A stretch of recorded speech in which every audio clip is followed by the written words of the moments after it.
Bonjour Nathalie. Bonjour. La guignolée cette année, ça a bien été?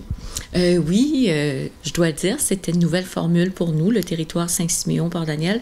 Comme on avait beaucoup parlé dans les médias, un peu partout, publicité, tout ça, c'était sous forme de levée de fonds.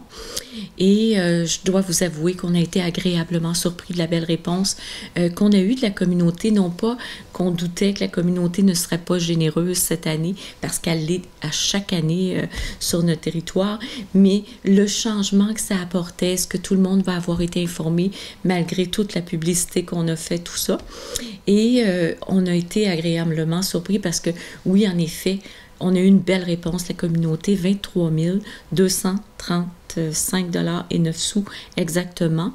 Et de plus, il y a des gens qui n'étaient pas informés, soit parce qu'ils n'avaient pas vu les publicités, tout ça, et qui ont donné des denrées. On les ramassait quand même, on les recueillait. Et ça a tout été remis au collectif alimentaire.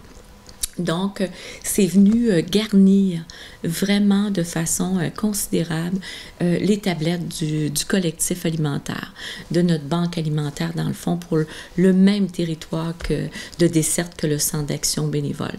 Donc, on est vraiment contents, puis on veut vraiment dire merci à tous nos bénévoles et à surtout les bénévoles des clubs sociaux qui étaient sur le terrain dimanche, avec les cannes, les tirelires, je dis tout le temps les cannes, mais c'est les tirelires, et les tucs identifiés à la guignolée. Ces gens-là sont partis dans tous les municipalités, que ce soit les Chevaliers de Colomb, Pompiers volontaires, Club des 50 ans et plus, que ce soit des jeunes dans les écoles, je pense à New Carlisle, beaucoup de jeunes ont participé avec le New Carlisle High School, tout ça, du côté de Port-Daniel aussi, plusieurs jeunes, puis c'était avec le comité de pastoral paroissial. Donc, on a eu vraiment une super belle guignolée 2017 et on en est très contents. Y a-t-il une augmentation de la demande? Bien, je te dirais que cette année, nous, les demandes se terminaient hier soir, OK, 6 à 4 heures, là. On prenait plus, c'est-à-dire le 6 décembre à 4 heures, on ne peut plus prendre de demandes présentement. Et présentement, on a plus de demandes, une augmentation considérable par rapport à la même date l'an passé. Donc, c'est sûr qu'on va faire notre possible et les demandes sont analysées dans chacune des communautés.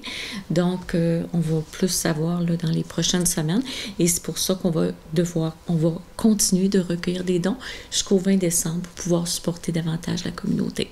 Mais je dois vous dire que la guignolée de 23 000 $, le 3 décembre dernier, vient beaucoup aider considérant la demande qui est là au niveau des familles et des personnes.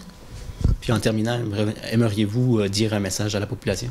Bien, moi, je veux souhaiter vraiment des joyeuses fêtes à tout le monde, à tous les gens qui œuvrent bénévolement dans nos communautés, mais aussi à toute la population qui nous écoute.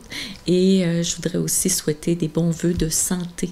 Hein, la santé, c'est important, de santé et de paix aussi, puis peut-être un petit peu de richesse, dans le sens que je me dis, ce serait le fun un jour qu'on n'ait plus à faire ça.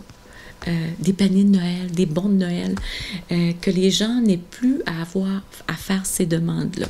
Donc, on va souhaiter la richesse aussi pour tous, là, c'est-à-dire qu'on vive moins de pauvreté au niveau de nos populations, tout ça, qu'il y en ait moins. Donc, c'est ce que je souhaite dans le fond à toute la population, santé, vraiment, la paix, bien sûr, puis merci à tout le monde qui s'implique dans nos communautés.